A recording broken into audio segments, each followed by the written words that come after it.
breakup left just as strong of an impact as their first appearance on The Ed Sullivan Show. By 1970, music had evolved in so many ways, people were unsure who was going to take up the torch as the top British music act. Would it be one of the already popular bands like The Who or the Rolling Stones? Or would the torch be passed on to one of the new British sounds invading the airwaves? The heavy blues influences of Led Zeppelin? The psychedelic sounds of Pink Floyd? Would it be the up-and-coming progressive rock sounds of Yes and Queen? Or the dark, haunting, heavy guitar of a fresh new band and sound in Black Sabbath? While the Beatles were no longer an item, the four ex-band members already began to pound the pavement with their own paths in music. Apple Records even took an attempt to move on by signing their second act, a Welsh group named Badfinger. They achieved immediate success thanks to an offering from Paul, their first of 4 chart-topping hits, Come and Get It. Badfinger would eventually leave Apple due to the company's monetary issues and sign with Warner Brothers Records, and Apple would never sign on another artist. The next chapter for John, Paul, George, and Ringo was already being written before the release of their final album together. John had already released 2 hit singles in 1970 called Instant Karma and Give Peace a Chance. His debut solo album, John Lennon Plastic Ono Band, would soon follow and be hailed as some of John's most intimate work in a long while. John almost always was in the spotlight because of his involvement of political activism. Bits and pieces were heard in some of the later Beatles work, but it was more so of what he did outside the studio. He and Yoko's Bed-In for Peace in 1969, protesting the Vietnam War, was probably one of his most memorable with the Beatles. In 1971, John and Yoko would move to New York City and he would record one of his most successful songs of his solo career, Imagine.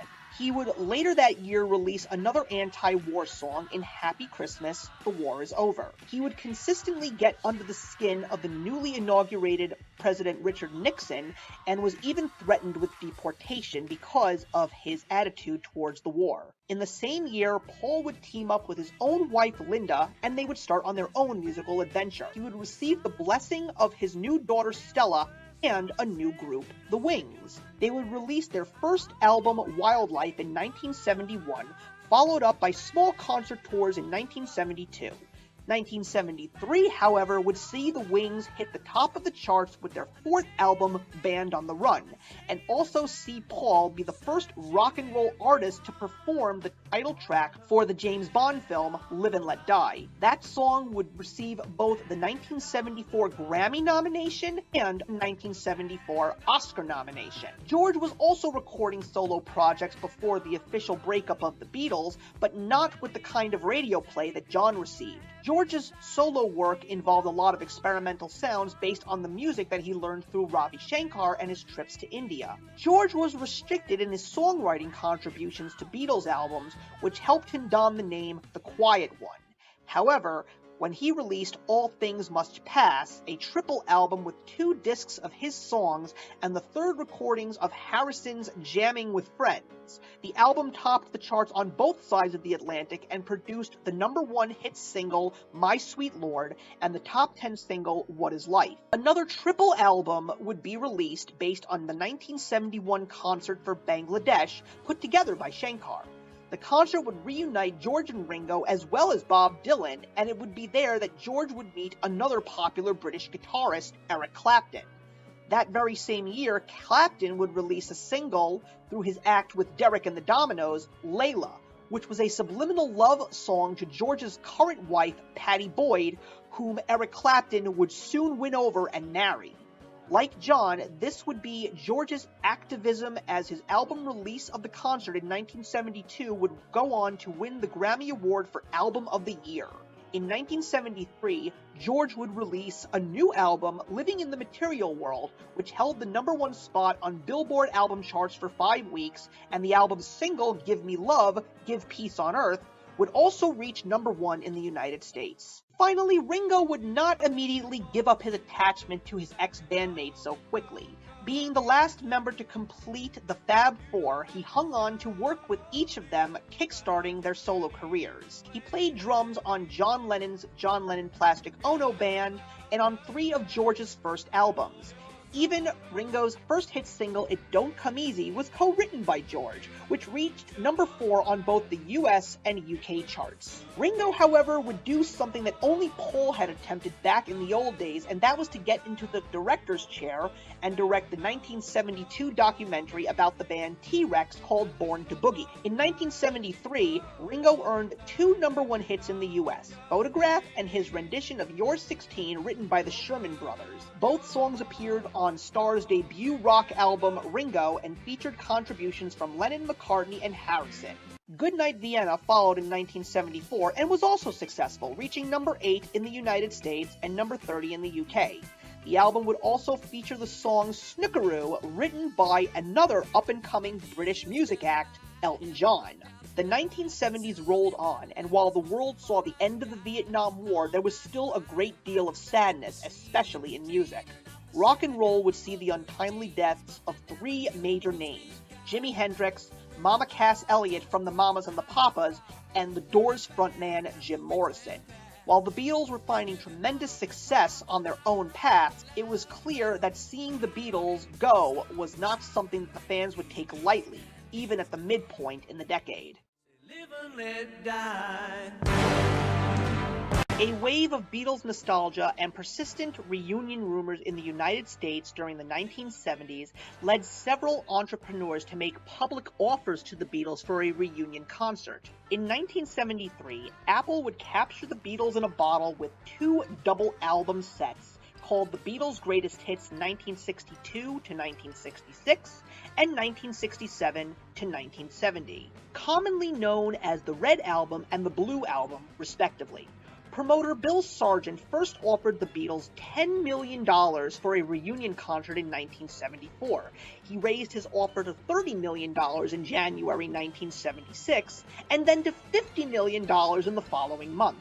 On April 24, 1976, during the broadcast of a new comedy late-night show, Saturday Night Live, producer Lorne Michaels offered the Beatles a $3,000 check to reunite on the show. It was found out later on that Lennon and McCartney were watching the live broadcast at Lennon's apartment in New York City, which was within walking distance to the NBC studios. It was then that the former bandmates briefly entertained the idea of going into the studio that night, surprising Michaels and accepting his offer, but they chose not to do so.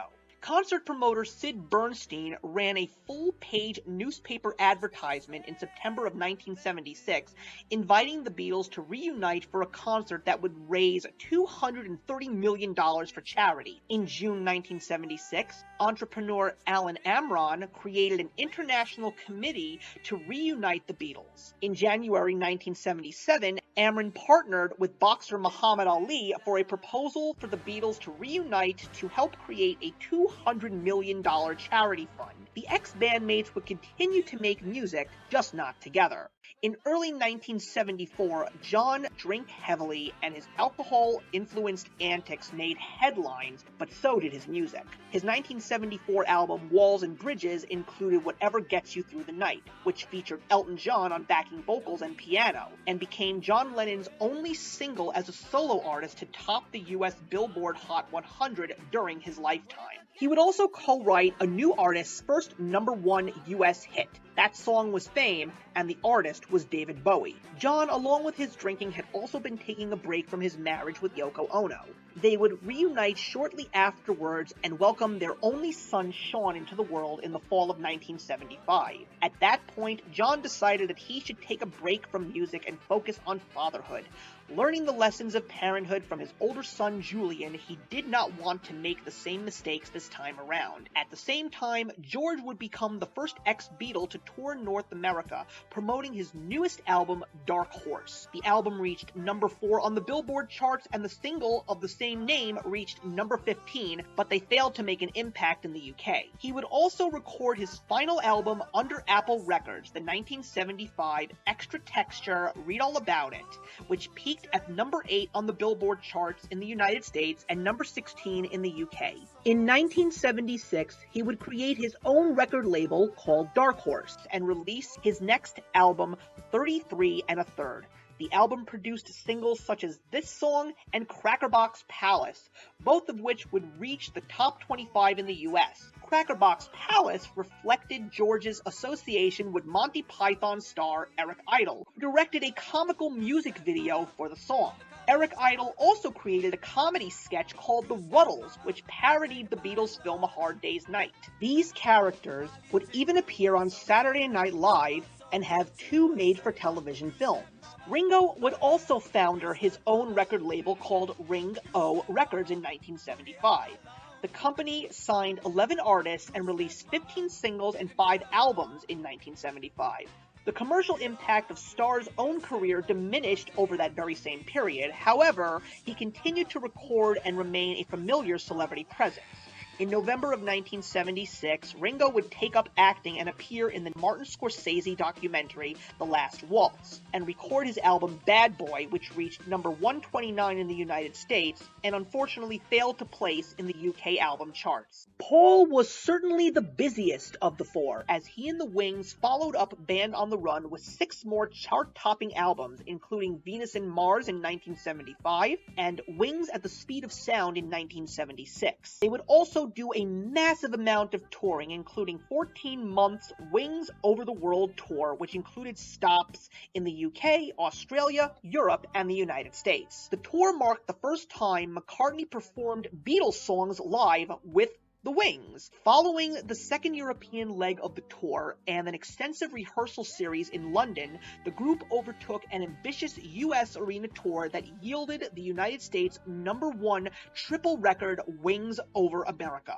In September of 1977, the McCartneys had their 3rd child, a son named James. And in November, the Wings song Mull of Kintra became one of the best-selling singles in UK chart history and the most successful single for Paul McCartney's solo career. In 1979, George released George Harrison, which would follow his second marriage and the birth of his son Donnie. The album and the single Blown Away both made the Billboard Top 20. The album marked the beginning of Harrison's gradual retreat from the music business. At the time living in Maui, he was now embracing a much-deserved period of domestic as well as spiritual bliss. The 1970s came to a close and the 1980s began with a new embrace for change and healing. 1980 would begin on a high note with Paul's second solo album, McCartney 2. This was his first album that he performed and composed solely on his own. In October, John would return after his long hiatus with his album Double Fantasy. The music reflected John's fulfillment of his newfound stable family life, and even teasing a planned follow-up album called Milk and Honey. 1980 would end on a tragic note. After an evening at the record plant on December 8, 1980, John and Yoko returned to their Manhattan apartment in a limousine around 10:50 p.m. Eastern Standard Time. Approaching the front door of the Dakota, a lone gunman named Mark David Chapman shot Lennon 4 times in the back at close range. John was rushed in a police cruiser to the emergency room of the nearby Roosevelt Hospital, where he was pronounced dead on arrival at 11 p.m. Eastern Standard Time. Ono issued a statement the next day saying, "There is no funeral for John," ending with the words, "John loved and prayed for the human race. Please do the same for him." His remains were cremated at Ferncliff Cemetery in Hartsdale, New York. Ono scattered his ashes in New York's Central Park, where the Strawberry Fields Memorial was later created. Chapman avoided going on trial when he ignored his attorney's advice and pled guilty to second-degree murder and was sentenced to 20 years to life. To this very day, Chapman has been denied parole. His 10th denial was in August of 2018. The death of John Lennon saw the world cry together, not since the death of Elvis Presley 3 years prior. A man that was a true visionary who touched so many with his personality and visions of peace, as well as his music, was gone. The world would hear his voice again in 1984 when Yoko Ono would posthumously release Milk and Honey. Ebony and Ivory. The 3 remaining ex-Beatles would take to John's death by returning to the music scene. Ringo would continue to take on acting jobs.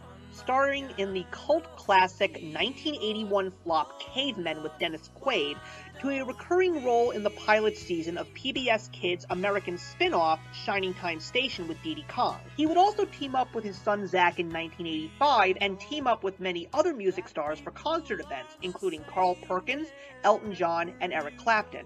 Paul would see the end of his time with the Wings in 1981, feeling that he had gone as far as he could musically and was grateful for his time with them. He would continue his solo career through the 1980s, collaborating with greats like Stevie Wonder on Ebony and Ivory, and Michael Jackson with Say Say Say. He would also participate in Live Aid and produce the 1984 chart-topping song Do They Know It's Christmas. George would return from his own hiatus in 1987 with the album Cloud 9 and the hit single I Got My Mind Set on You.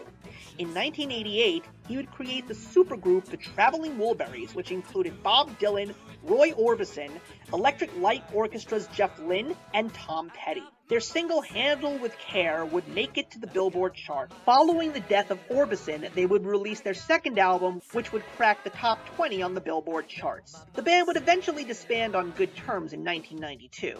In that period of time, the Beatles would receive 2 albums called The Beatles Past Masters Volumes 1 and 2, as part of the first issue of the band's entire catalog on compact disc. This collection included many of the band's biggest hits, as well as rarities including every song released commercially by the band that was not available on the Beatles' 12 original UK albums or Magical Mystery Tour. What else should I be? The 1990s began, and looking back for Paul, George, and Ringo, it was hard to believe what had become of what they began over 30 years ago. The Cold War was officially over. Popular culture had gone into the digital domain thanks to the birth and mass marketing of the personal computer and the emerging video game culture. Video had killed the radio star thanks to the birth of MTV. The Sound of Music was also a diverse grouping of so many different styles that had emerged since the Beatles had broken up. The 1980s saw the birth of hip-hop, new wave, punk, the new style of R&B, and heavy metal. Even country was hitting the mainstream. 1990s saw newer sounds like electronica, alternative, and of course, the biggest at the time, grunge. There was a new invasion of music in America, and this time it was from their own city of Seattle. Flannel, baggy jeans, and rough, dark voices dominated the popular music charts thanks to one major name in Nirvana.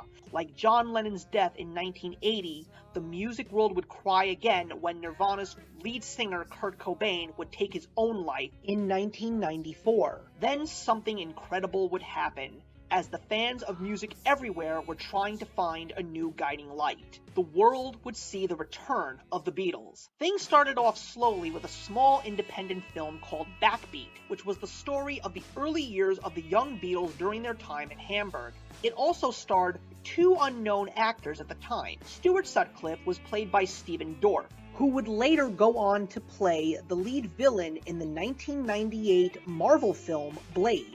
John Lennon would be portrayed by Ian Hart, who would go on to play Professor Quirrell in Harry Potter and the Sorcerer's Stone in 2001.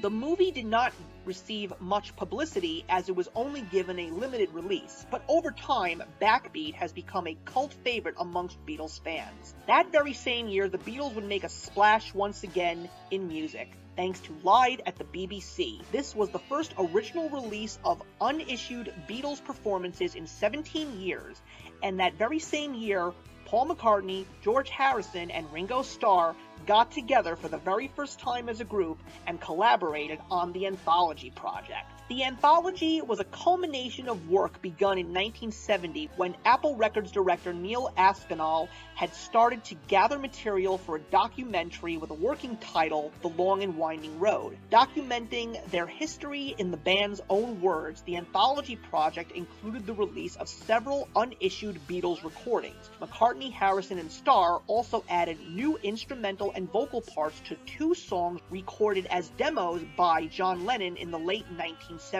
During 1995 and 1996, the project yielded a television miniseries, an 8-volume video set, and 3 double CD box sets featuring artwork by Klaus Bormann. The icing on the cake would be the first 2 Beatles songs released since 1970 based on Lennon's demos, Free as a Bird and Real Love. These releases were commercially successful, and the television series was viewed by an estimated 400 million people. They wouldn't stop there, as the new millennium was approaching in 1999 and saw the re-release of the 1968 film Yellow Submarine, and a new compilation CD be released featuring all the songs in the animated film. The 2000s began with the release of the Beatles' Ones, a compilation album of the band's British and American #1 hits. It became the fastest-selling album of all time, with 3.6 million sold in its first week and 13 million within a month. In 2001, the second of the Beatles would leave this world, as George Harrison would pass away due to metastatic lung cancer in November. A tribute event took place at the Royal Albert Hall on the first anniversary of Harrison's death. In addition to songs he composed for the group and during his solo career, the concert included a celebration of Indian classical music. Paul and Ringo would also complete one of George's dream projects. In 2006, the world would be introduced to Love, a new Cirque du Soleil show at the Mirage Hotel in Las Vegas, which is still there to this very day. George Martin and his son Giles remixed and blended 130 of the band's recordings to create what Martin called a way of reliving the whole Beatles' musical lifespan in a very condensed period. The show premiered in June 2006, and the Love album was released that November. The decade would end on one of the highest notes for the Beatles fans in 2009. At a benefit concert organized by Paul McCartney at New York's Radio City Music Hall, he would surprise concertgoers when he was joined by Ringo Starr for 3 songs. By 2010, the Beatles had become more than just a band. They had now passed into legendary status. Music changed once again thanks to the birth of digital downloading, spearheaded by Steve Jobs' iTunes services. The official canon of the 13 Beatles studio albums, Past Masters, and the Red and Blue Greatest Hits albums were made available for iTunes in 2012, and the entire original Beatles album catalog was then reissued on vinyl, available either individually or in a box set. In 2013, a second volume of BBC recordings entitled On Air Live at the BBC Volume 2 would be released. That December saw the release of another 59 Beatles recordings on iTunes. The set was titled The Beatles Bootleg Recordings 1963. On January 26, 2014, Paul McCartney and Ringo Starr performed at the 56th Annual Grammy Awards, and the following day, The Night That Changed America, a Grammy salute to the Beatles television special, was taped and aired on February 9th. The exact date and the exact time that the network broadcast the Beatles' first U.S. television appearance on The Ed Sullivan Show 50 years earlier. On May 18, 2017, SiriusXM Radio launched a 24/7 radio channel called The Beatles Channel. We are fast approaching the new decade as the months tick down to 2020. Whether live in concert or animated on The Simpsons, it is hard to believe that to this day, the Beatles are still the most influential and game-changing music acts almost 60 years later. The Beatles once asked in a song they wrote, "Will you still need me when I'm 64? While both Ringo and Paul have passed that point in their own lives, even with their former bandmates John and George no longer with us, one thing is true. We as music appreciators and fans will always remember and need the Beatles."